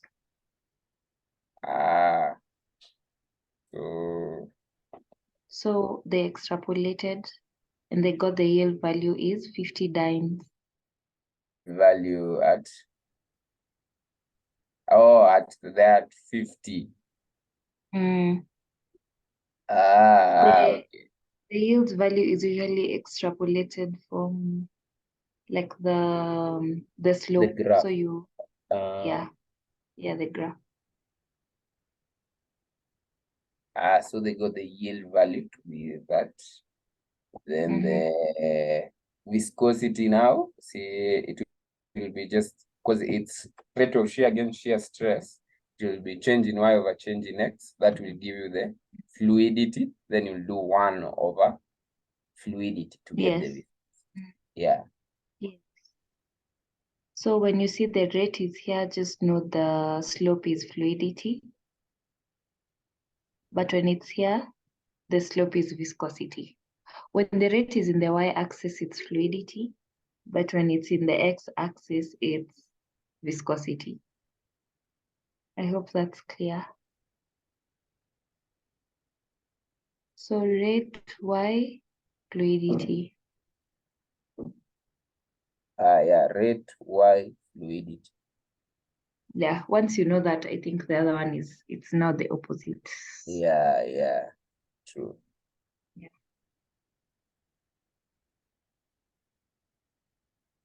Okay, so there are no more.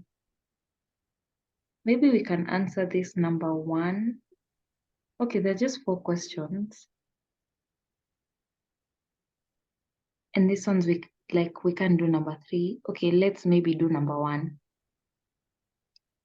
Maybe now who? Ganja. I'm saying there's someone called Ganja. Okay, huyo Ganja. Ama it's Kanja. Maybe Ganja Farm.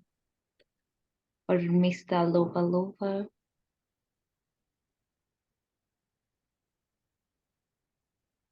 Or Scooby-Doo. Whoever.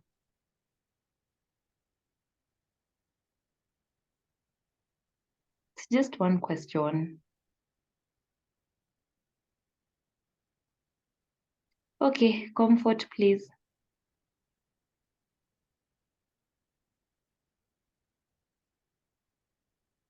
Let me see. Ketchup and soda are both available in plastic bottles with narrow openings. Inverting these bottles causes the fluid to flow, but at significantly different rates. Why and what type of flow pattern is exhibited by each? Why? Because they have different viscosities. Soda has a low viscosity. It's much more liquid, much more fluid, if you will. While ketchup is highly viscous, so it's thicker. Then what type of flow pattern is exhibited by each fluid? I think soda Ketchup. is Newtonian. Oh, I thought they meant that thing of lamina and hoo-hoo. Oh, okay. Okay. Lamina and what? Lamina and what? Comfort? I think soda is lamina. Ketchup, you have to apply a force for it to flow. You have to apply the force to the bottle to squeeze it out to flow. That one I'm not sure. Maybe it's transitional, I think. So the flow, it depends with a lot of things for you to say the kind of flow it is. Oh, the one of the surface of the surface of what can affect the there's flow. the surface, there's the diameter of the pipe, the density. There's a lot of things. Mm. Sometimes you can withdraw soda from the bottle and it's turbulent.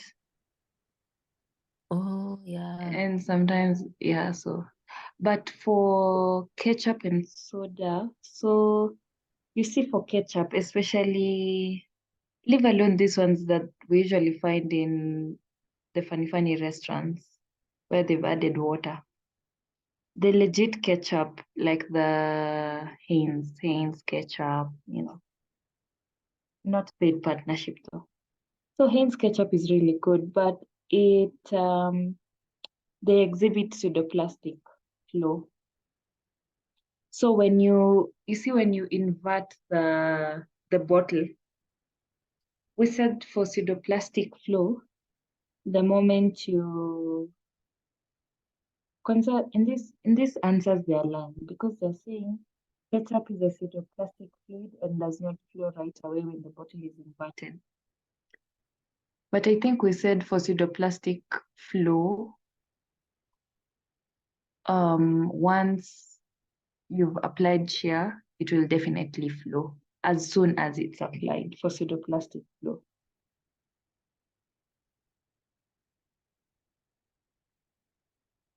Oh, okay. So they're saying, okay, maybe we do number 2, then now I can show the answer. So number 2 is whipping cream is available as a liquid that converts to a gel stroke foam structure when it is agitated at a high shear rate, even without continuing. What kind of flow is that, whereby it's a liquid that converts to a gel stroke foam structure when it's agitated at a high shear rate, like the one for ugali? Anyone?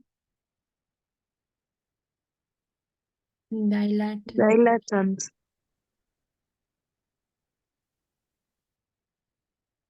Yes, definitely it's dilatant.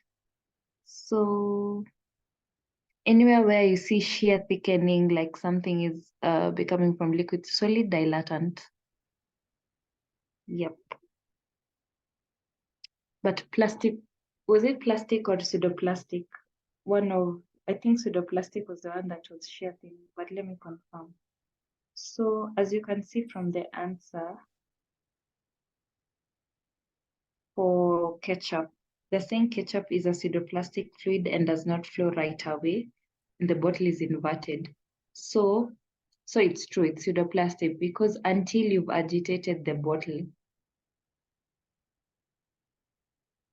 is when it will flow, for sure.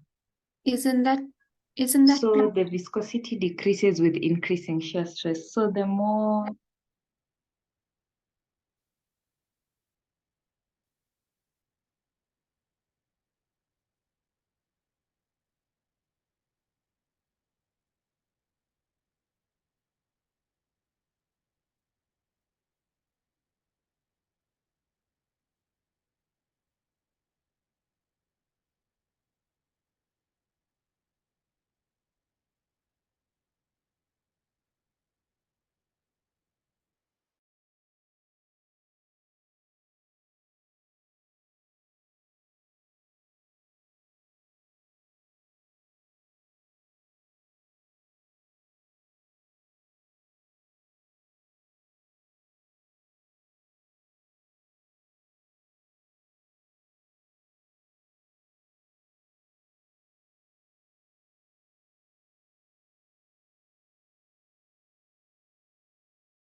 sorry, I was kicked out by Wi-Fi. So I had Hiralos talking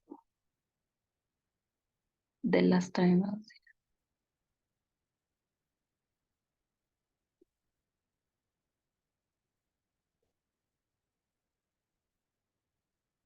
But so as I was saying, for ketchup, the viscosity decreases with increasing shear stress. And now the material is able to flow out of the bottle. But with soda, it's a Newtonian fluid, and the viscosity remains the same regardless of the shear stress applied. So I think we are done. Diana. So Mhm. your story ya ketchup, the ketchup, is it pseudoplastic or plastic flow? Pseudoplastic. It's pseudoplastic, but then again we are saying it doesn't flow immediately you invert the bottle. You have to apply some pressure. I thought tulisema for pseudoplastic ina flow tu as soon as kuna tu nini kidogo. Ama ni wapi nimechanganyikiwa kidogo. Umechanganyikiwa Mi hapo nilikuwa nadhani mahali ni umesema plastic pia agitated. for ketchup. Sasa unaona, for pseudoplastic flow, we said the material flows as soon as shear stress is applied. But now with this ketchup, we've just inverted the bottle. We've not applied anything. We've just inverted it. We've not applied any shear stress. So after you've inverted the bottle and you've applied now the agitation, you've shaken it, you've now applied the shear stress. Now it flows immediate. Sawa sawa. May understand. Plastic. Oh yeah. Now whipping cream is dilatant, whose viscosity increases with increasing shear stress. Because for those of us who have ever made cake, you see, okay, when you have whipping cream, the more you whip, literally whipping, the more it becomes solidish. Like even they've said here, even in the question they've told you. Is it plastic? It's dilatant. Because with dilatant. The one you were saying about ugali nini. Yes. Ni dilatant. Whipping cream just acts like ugali, like cornstarch and whatever. The more the shear stress, it thickens. There's shear thickening with when you apply the shear stress. So it works like that. So whipping cream is dilatant because when you increase the shear, the viscosity increases. And viscosity in your flow to resistance. So hivyo. Yeah, for shear thinning was pseudoplastic. So shear thinning is pseudoplastic, shear thickening is dilatant.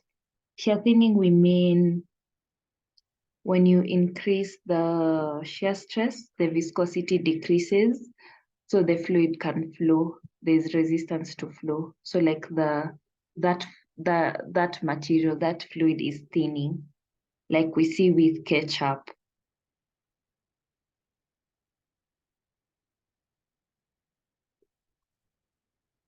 But with dilatant like whipping cream and cornstarch and starch yenyewe with water starch like ugali, it's shear thickening. Okay, so kindly pole na kurudisha haya ni No problem. Plastic, pseudoplastic na dilatant. Dilatant. Okay, so okay. So let's start with plastic because pseudoplastic is the opposite of dilatant. So with plastic, it's here the material will, ama niongee Kiswahili, will anyone be affected? Yeah, there are people who will be affected. So when you, with plastic flow or Bingham flow, the material will not flow until the shear stress has been exceeded. So even if you're applying that shear stress, like here they say, and at lower stresses, the substance still behaves as a solid. So with plastic, it won't flow like immediately. You'll still be applying stress, but it's not moving until the yield value is exceeded. And with plastic flow, it's majorly seen with concentrated suspensions, where the continuous phase is highly viscous and the particles are flocculated, or if the particles are flocculated. But with plastic flow, just know you'll be applying the stress, but the material behaves as a solid. It's not moving until that yield value is exceeded. That's when it will move.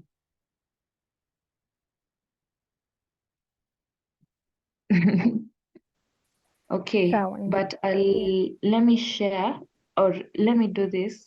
Let me share this video and then I re-explain. So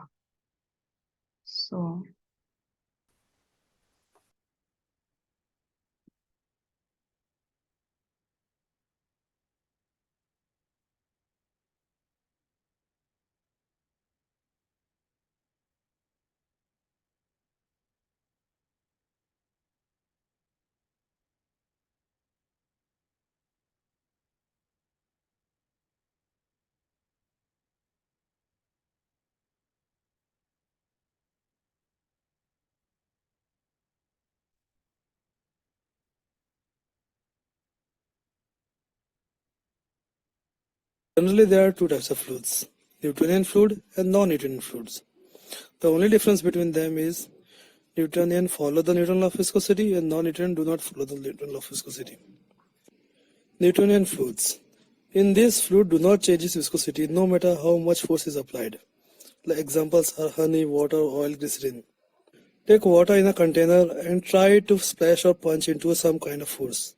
You will observe that viscosity of the fluid do not changes. Viscosity. It is the resistance of the fluid. Non-Newtonian fluid. It is classified into time independent and time dependent. In time independent, there is dilatant and pseudoplastic, Bingham plastic. In time dependent, thixotrophic and rheopathic. Dilatant. Fluid viscosity increases as the force applied on the fluid. Examples are cornstarch with water. Mix the cornstarch with water and make a oblique paste and try to punch and observe what is results. We can see that the oblique becomes solids. If it left alone, it becomes liquid again. Its viscosity becomes high. There are also research going to make a bulletproof jacket with this process. Pseudoplastic. Fluid viscosity decreases as the force applied on the fluid. Examples are ketchup. Bingham plastics.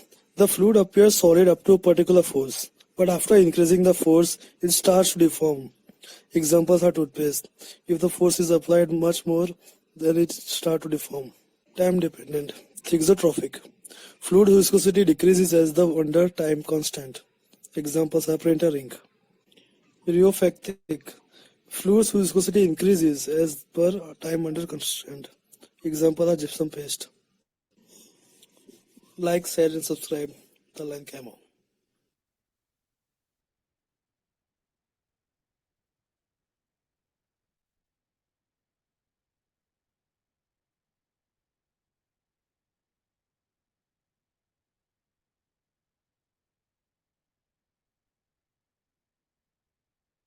Yeah, so like we've seen, the example for plastic flow was toothpaste. So it will not flow until you put a certain, that shear stress is exceeded. Sawa sawa. Then for pseudoplastic flow, as soon as you apply that, but you know now pseudoplastic and plastic, they're not, like there's not a very significant difference. It's just that with plastic flow, the yield value has to be exceeded. But with pseudo, yani it's plastic, but it's not really plastic. The material flows as soon as you've applied the shear stress, like we've seen with ketchup from the video. So, and we said with pseudoplastic, when you increase the shear, the viscosity decreases, meaning that the fluid has no resistance to flow. So it will flow. But for dilatant flow now, it's what we see with whipping cream, with when you're making ugali. When you increase the shear rate, the viscosity increases, so there is resistance to flow. That's the difference. And now with dilatant, there is shear thickening, meaning that as you keep increasing the shear rate, it thickens. The material thickens. But with pseudoplastic, it's shear thinning. While you increase the shear rate, the material thins out.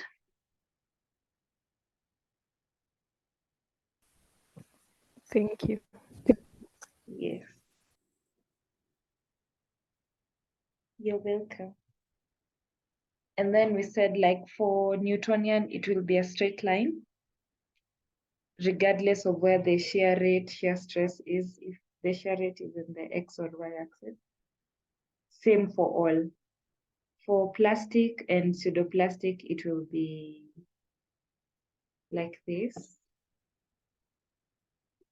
But now this one is dependent on where the shear rate is. Is it in the X-axis or Y-axis? Now, since it's in the X, it's like this. But when it's in the Y-axis, it will be opposite. same to pseudoplastic, it will be opposite. You see, like there's not much big of a difference between the two. It's just that this behaves like a plastic-ish. But as soon as you apply that stress, it will move like ketchup. And then for dilatant flow, when the shear rate now is in the y-axis, it will now look like this, the other way around now. So, any questions?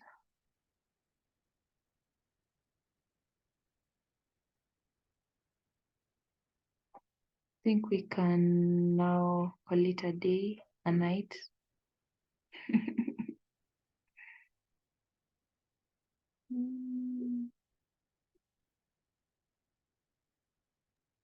Thank you, Dr. Diana Bironga.